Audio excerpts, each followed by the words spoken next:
Ei, me fala uma coisa, quais são os métodos que eu uso para vencer as astutas ciladas do diabo? Afinal de contas, será que na Bíblia eu encontro resposta para todas as questões da minha vida? Afinal de contas, a tua igreja local, ela é uma casa ou ela é um condomínio? Essas e outras questões serão respondidas nesta videoaula, então não percam!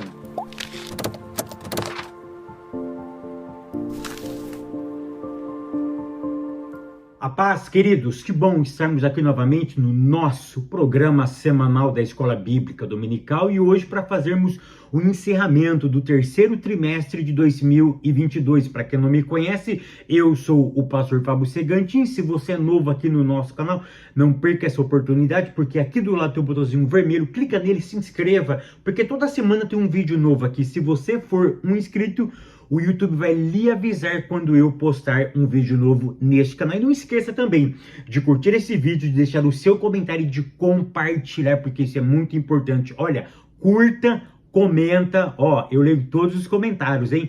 Tem um irmão que escreveu assim, realmente ele lê mesmo. Eu leio todos os comentários, tá bom? Então curta, deixe o seu comentário e compartilha para muitas pessoas, porque isso é muito importante para nós. Lição de número 13, que hoje nós vamos falar. Hoje vai ser a última lição dessa série de videoaulas sobre os ataques de Satanás contra a Igreja de Cristo. E hoje nós vamos falar um pouquinho sobre resistindo às sutilezas de Satanás. Eu disse no meu primeiro vídeo, eu acho, dessa série, eu volto a repetir, a falar a mesma coisa. Querido, nós estamos lutando com alguém que é experiente. Nós estamos lutando com alguém que derrubou Adão e Eva antes de conhecer o pecado. Nós estamos lidando com um ser que dominou, que destruiu, vamos dizer assim, que conseguiu tirar a glória, a presença de Deus da vida de um ser que não tinha nenhum tipo de influência. E ele conseguiu. Então nós não estamos lidando com qualquer ser. Nós estamos lidando com um ser hiper experiente. Se a Terra tem 6.000 anos, nós estamos lidando com um camarada que já viu muitas e muitas coisas. Ele luta desde Adão e Eva.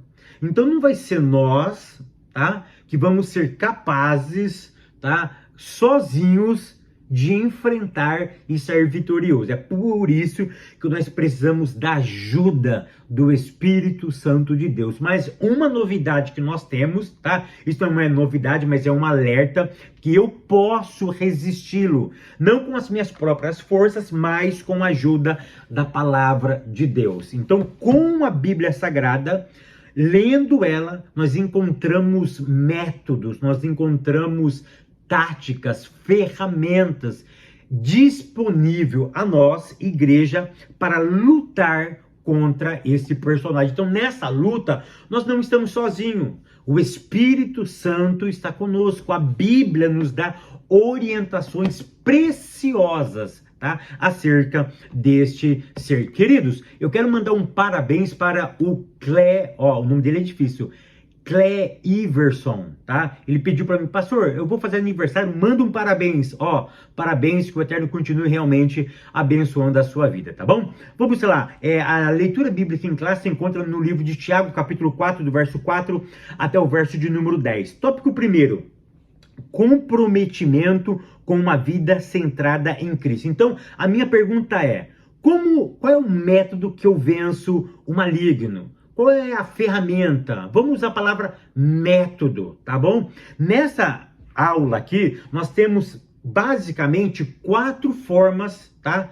4 maneiras de nós vencermos o maligno. A primeira é comprometido com uma vida centrada em Cristo. Sem Cristo, se Cristo não for o nosso centro, eu perco essa luta.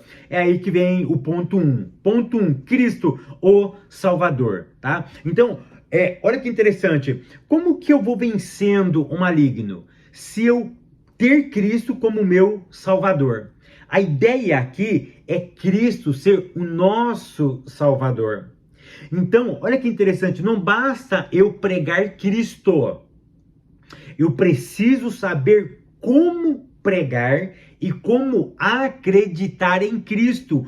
Por exemplo, tem muito coach que prega Cristo, mas o Cristo triunfante, o Cristo vitorioso, o Cristo que vence, que não perde, o Cristo que sabe escolher as pessoas para fazer network. Ou seja, depende de como que eu vejo o Cristo. Se eu ver Cristo como um marqueteiro, é uma visão. Se eu vejo Cristo como um trampolim, é uma outra visão. Eu acabei de ler um livro muito interessante e esse livro falava o seguinte: o que Cristo é para você? É a tua previdência privada? E aquilo ficou na minha cabeça, tá? Ou seja, quem é Cristo para você? Olha o que diz segunda carta de Paulo aos Coríntios, capítulo 2, primeira carta, capítulo 2, verso 2, que diz assim: porque em nada me propus saber entre vós, senão Cristo. Mas é tão interessante que o nosso autor, ele para em Cristo. Mas a Bíblia Sagrada diz assim, ó: nada, porque nada me propus saber entre vós, senão Jesus Cristo e este crucificado. Perceba que Paulo pregava não era um Cristo vitorioso, não era um Cristo que venceu, um Cristo que ressuscitou. A ideia que Paulo passa para nós aqui é a ideia do Cristo ensanguentado. Sabe por quê? É por uma questão simples. Nós se conectamos com pessoas que têm a mesma história de vida do que nós. Por exemplo, se eu chego aqui para vocês e diz: olha, eu tenho 2 casas de praia, eu tenho uma mansão no Brasil, eu tenho uma Lamborghini, uma Ferrari, eu acabei de comprar uma Porsche, e eu começar a falar: eu tenho uma empresa, lá nessa minha empresa eu tenho mais de 50 funcionários, eu faturo tantos milhões de reais ou de dólares por mês, o que você vai pensar? Esse camarada é metido, é orgulhoso. Mas se eu chego aqui e digo para vocês o seguinte: olha, eu nasci numa cidade pobre, no interior do país. A minha família não tinha condições. O meu pai abandonou a minha mãe quando eu era muito criança ainda. E para eu ajudar a minha mãe, eu tinha que vender latinha, pegar papelão na rua. E eu pegava lá 10, 15, 50 reais por mês. E aquele dinheiro eu ajudava a minha mãe. Mas um dia eu tive a felicidade de conhecer uma pessoa. Essa pessoa me deu uma oportunidade. Ele me levou para a escola. Eu terminei o ensino médio. E ele me deu o privilégio de eu fazer uma faculdade. Eu não tinha condições. Mas ele bancou a minha faculdade. Até eu terminar a minha faculdade. Quando eu terminei a minha faculdade, eu conheci outras pessoas. Eu entrei numa empresa. E nessa empresa eu fui galgando posições até eu conseguir chegar a ser gerente, até eu conseguir ser o presidente dessa empresa. E hoje eu tenho uma família estabilizada, os meus filhos estão em escolas particulares, hoje eu tenho a minha casa, hoje eu tenho o meu carro. Você consegue entender que a conexão da dor, nós se conectamos com a dor do próximo? É por isso que Paulo apresenta, não é qualquer Cristo que ele apresenta. Ele não vem simplesmente com um Cristo glorioso, glorificado, não. Ele apresenta um Cristo crucificado. Porque Paulo, olha que interessante, Paulo pega esse gancho lá do profeta Isaías. O profeta Isaías diz que nós olhava para ele e nenhuma beleza víamos para que o desejássemos. O que Isaías declara ou ele pinta ali? Um Cristo que sofre. Um personagem de dor que parece com a minha história. Parece com a minha vida. Então Paulo está dizendo: olha, eu prego Cristo, mas esse é o crucificado. Ou seja, ele sofreu no meu lugar. E ele me possibilita que hoje eu tenho liberdade para adorar ele em espírito e em verdade. Então, olha que interessante. Como que eu sei que a minha vida está perdendo o foco? Como que eu sei que eu estou desfocando? E estou permitindo que as sutilezas de Satanás entrem na minha vida, quando Cristo não é mais o centro. Ainda mais o Cristo crucificado. Nunca esqueça da cruz. Nunca esqueça daquela coroa de espinho. Nunca esqueça do seu sofrimento, que é esse sofrimento que nos conecta. E quando eu me conecto com esse sofrimento, é imprescindível que eu vejo ele então glorificado. Ou seja, porque a glória só existe porque teve uma dor. Sem a dor não existe glória. Sem a dor não existe valor naquilo que eu conquisto. Eu preciso ter o sofrimento. Como que eu sei que uma igreja ou eu está perdendo o foco? Quando o meu Cristo não é o crucificado. É o Cristo de qualquer outra espécie, menos o crucificado. Ponto 2. Cristo o Senhor. Então, além de ele ser o Salvador, olha que interessante, se ele é o meu Salvador, se ele é o meu crucificado, ele passa a ser Senhor. A palavra Senhor aqui, eu quero que você entenda o seguinte, o que é o Senhor? É o avaliador. Ou seja, a partir de agora, como ele me resgatou, ele mudou meu status, eu não faço mais nada sem o consentimento dele. Por isso que ele é o meu avaliador. Tudo que eu passo pelo viés dele. Então a ideia de Senhor aqui não é o controlador, mas é o avaliador. É aquele que dá a palavra final. Mas essa palavra final ainda é uma palavra não absoluta assim, olha, é isso e pronto. Não, ele te dá a escolha. Fala, olha filho, se você for por aqui, acontece isso. Mas se você for por aqui, acontece aquilo. A escolha é sua. Você consegue entender que com um avaliador, ele dá uma palavra final. A palavra final aqui não é assim a ideia, olha, você tem que fazer isso. Não, ele te dá o livre-arbítrio, é você que escolhe. Mas na capacidade de Senhor, ele avalia, mas ele também orienta. A palavra final aqui é a ideia do orientador. Ele vai te orientar com uma palavra. Claro, aí basta ter a sua sensibilidade. Aí basta o quê? Aqui entra uma outra ideia. Não basta ser salvo. Eu preciso viver na altura dessa salvação. Então, olha que interessante, ele como Senhor da minha história, como Senhor da minha vida, eu entendo que ele é meu avaliador e o meu orientador. E como orientador, ele vai dar uma palavra final. E se eu tiver a sensibilidade, tá, de perceber que as orientações dele estão me desviando do mal e me levando para o caminho eterno, é inegável que eu vou abraçar aquela palavra e vou andar com ela. Desse jeito, eu vou resistindo às ciladas de Satanás. Tópico 2, comprometimento com as escrituras. Querido, deixa eu fazer um lembrete aqui. Agora, no mês de outubro, eu estou fazendo 10 anos que estou aqui no YouTube. Quero fazer um desafio para ti. Eu queria que vocês comentassem no mês de outubro, tá? Quando você começou a me assistir? Fábio, eu comecei a assistir você no primeiro trimestre de 2013.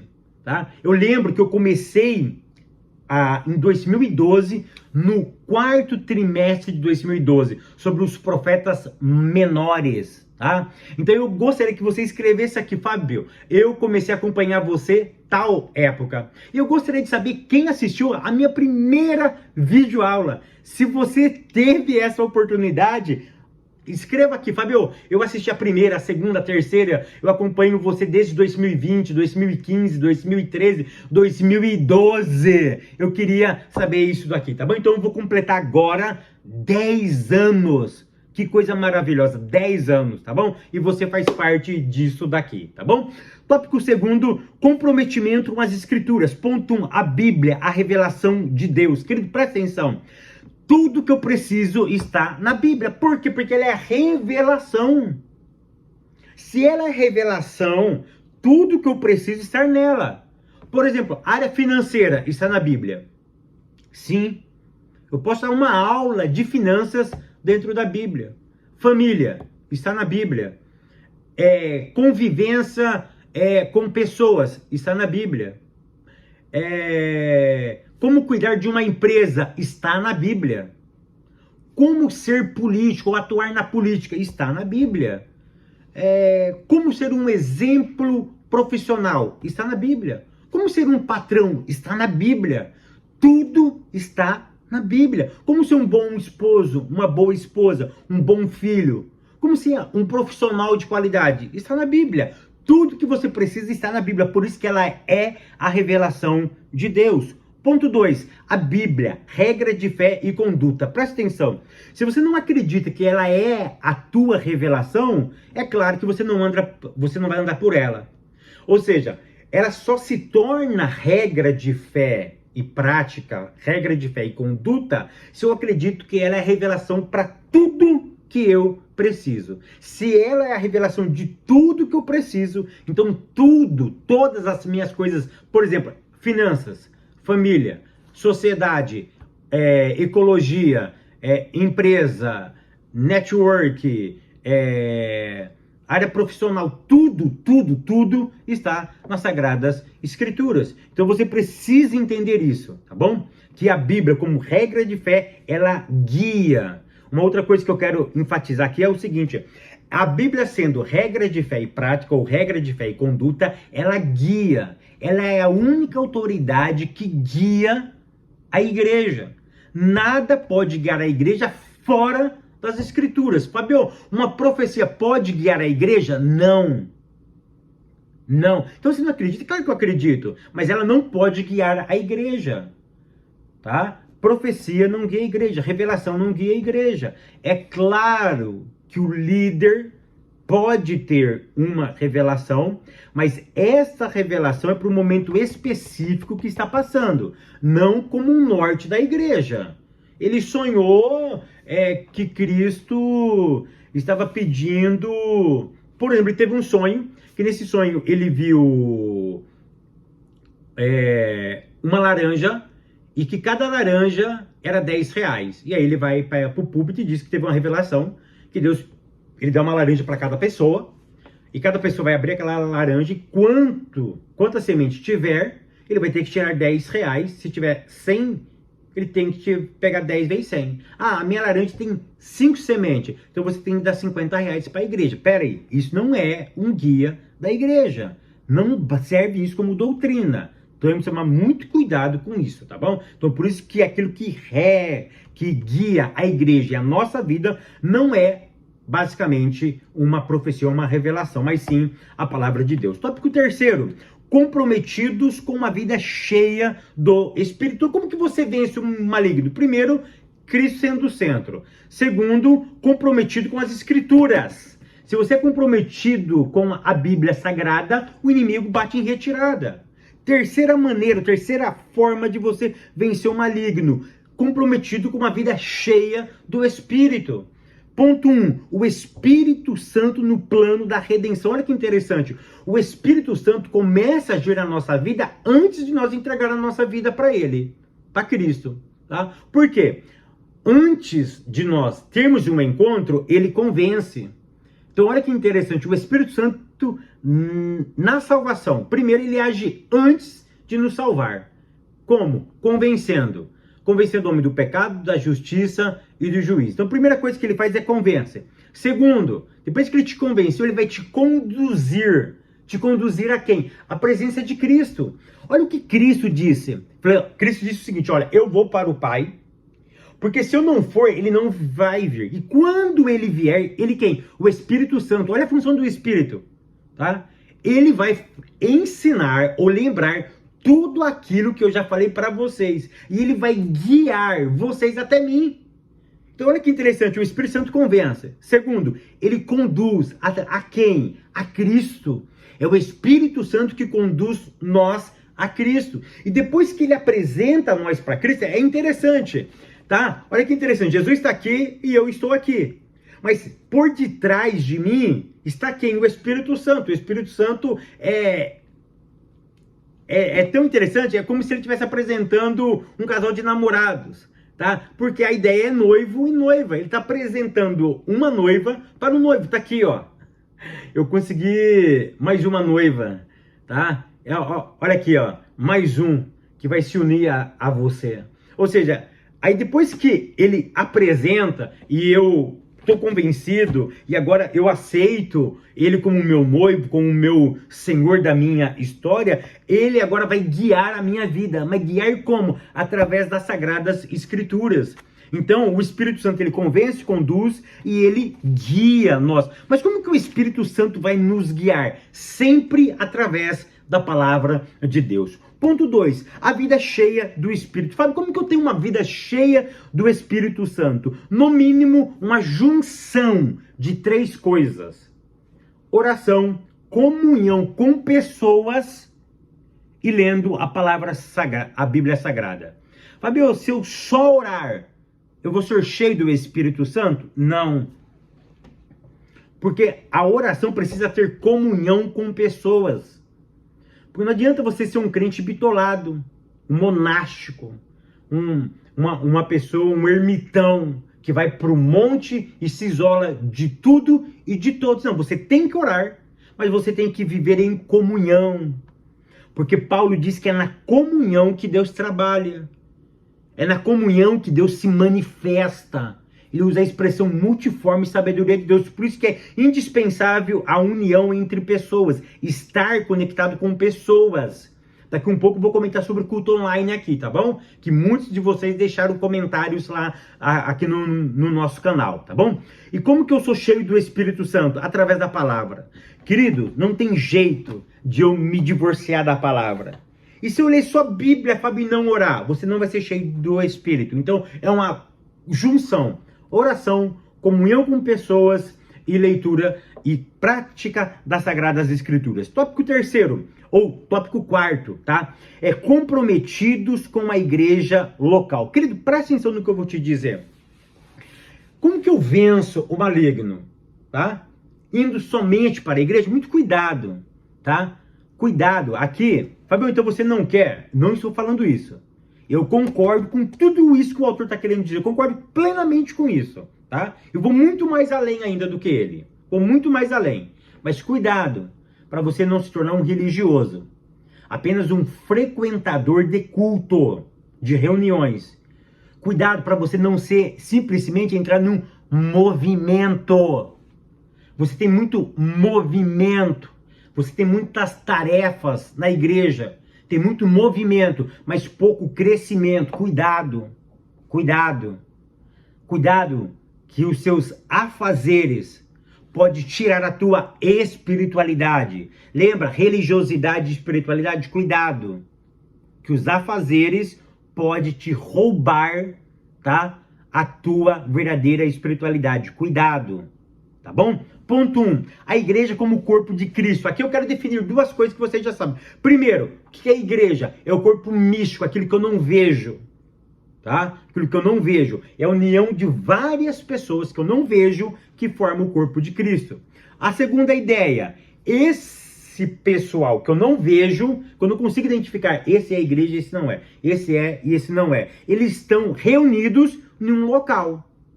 Tá? Então essa igreja que você tem, que vocês pagam aluguel, que vocês compraram, isso também podemos chamar de igreja. É onde um grupo de pessoas se reúne para ter comunhão, para exercitar a fé em Cristo. Ponto 2, o lugar e a importância de cada membro na igreja. Aqui eu quero fazer uma pergunta para vocês. A tua igreja é uma casa ou um condomínio? Por quê? Olha que interessante. Qual a diferença entre casa e condomínio? Eu já morei em condomínio no Brasil e aqui nos Estados Unidos eu moro num condomínio também. Então aqui no condomínio nós entra de carro, nós temos uma etiqueta no nosso carro. Quando a gente entra, aquela etiqueta identifica que eu sou do condomínio. Eu estaciono na minha vaga, eu venho para minha casa e não olho mais para ninguém. Ou seja, qual é o problema de um condomínio? Você mora cercado de pessoas, mas você acaba não conhecendo quase ninguém que está perto de você. Qual é a diferença de uma casa? A casa, quando você entra, todo mundo você conhece, porque é de casa, é da família. O que eu quero dizer é o seguinte, tem muitas igrejas que não são casas, são condomínios. Por exemplo, o meu filho, ele mora aí no Brasil. Ele voltou para o Brasil, ele saiu no Brasil. Ele frequenta uma igreja, ele voltou, foi para uma igreja, e nessa igreja ele ficou aproximadamente quase uns 10 meses sem ninguém notar ele. Até que um dia, uma pessoa da igreja foi num estabelecimento, e a esposa dele estava no estabelecimento, E aí comentaram, você é da igreja tal? Lá, eu sou. Olha que interessante. Aí a pessoa dessa igreja olhou e falou assim, você vai lá? Vou, faz quanto tempo? Faz quase um ano. Nossa, eu nunca te vi. Você consegue entender? É condomínio, entra e sai, mas você não é notado. Casa é diferente. Casa todo mundo conhece. Tem as brigas, tem as discussões, mas é a casa. Por exemplo, eu estou em uma igreja aqui nos Estados Unidos que demorou 6 meses para a igreja me notar. E olha que eu sou pastor. Você consegue entender? Eu entrava e saía daquela igreja como um condomínio. Aquela igreja era um condomínio, é um condomínio. Não foi uma casa para mim. Então, olha que interessante. A minha pergunta é, a tua igreja local, ela é uma casa ou um condomínio? Uma outra coisa que eu preciso frisar, que eu fui muito comentado aqui no YouTube, sobre o culto online. Querido, eu não sou contra o culto online. Eu simplesmente não assisto. Por que eu não assisto? Para quem é o culto online? Vocês escreveram tudo certo aqui. O culto online, ele é uma exceção à regra. É uma exceção. Porque qual é a regra? É comunhão, é presença. É você sentar perto de uma pessoa e você ouvir aquela pessoa falando glória a Deus. E aquele glória te empaquita. Aquele glória enche você. Aquele glória diz assim, Fábio, dá glória também. Ou seja, então para que é um culto online? O culto online é para quem está enfermo, para quem está hospitalizado, para quem está impossibilitado de se locomover, para quem tem algum problema e não pode ir ao estabelecimento. Mas transferir culto online para o culto presencial, isso é inaceitável. Aí me perguntaram sobre o culto metaverso. Sabe o que é o culto metaverso? Toma cuidado, querido. Toma cuidado, que o metaverso vai entrar daqui uns anos. O metaverso vai ser uma realidade, mas ele é um problema. Por exemplo, claro que o metaverso é uma maravilha, eu não estou desmerecendo o metaverso. O que é o metaverso? Por exemplo, eu quero fazer uma reunião. Fábio Segantin vai fazer um curso. E através do metaverso, vai ser como vocês, eu aqui nos Estados Unidos, vocês aí no Brasil ou em qualquer outro lugar, nós vamos estar juntos através do metaverso. O metaverso vai pôr vocês e eu juntos. E nós vamos ter a sensação de nós estarmos juntos. Longe, mas juntos. Então o metaverso vai criar uma sensibilidade. É igualzinho você assistir filme em 3D ou 4D. Você coloca o óculos e na hora que o camarada dá um soco, o soco tá aqui, ó. Você vê o soco em você e fala, meu Deus, é a sensação. Você tá com óculos, a pessoa tá caindo, você tá caindo, mas você não tá caindo. É a sensação. O metaverso é parecido com isso. Então, olha que interessante. Muitas igrejas, não tem uma igreja muito famosa, tá? Inclusive, ela está aqui nos Estados Unidos, mas é uma igreja brasileira que está aqui na Flórida, que já tem o culto na versão metaverso. Então, olha que interessante. Eu não sou contra o culto online, para quem precisa. Você que pode, vai na tua igreja. Frequenta os cultos, é de quarta, sexta, domingo, vai na escola dominical, frequenta essa igreja. Você precisa, assim você vença as astutas ciladas do diabo. Cuidado, meu irmão, porque o diabo está ao nosso derredor, bramando como um leão, buscando a quem possa tragar. Então qual é a mensagem aqui? A mensagem é, eu posso resistir o diabo sim. Por quê? Porque o Espírito Santo está comigo, eu tenho a armadura de Deus, eu tenho a palavra me sustenta, então eu oro, eu tenho comunhão, eu uso a palavra e o Espírito Santo habita dentro de mim. E eu termino com um texto bíblico maior. É o que está em mim do que o que está no mundo. Que o Eterno continue te abençoando, te guardando, te prosperando. Te espero no próximo trimestre, querendo Deus.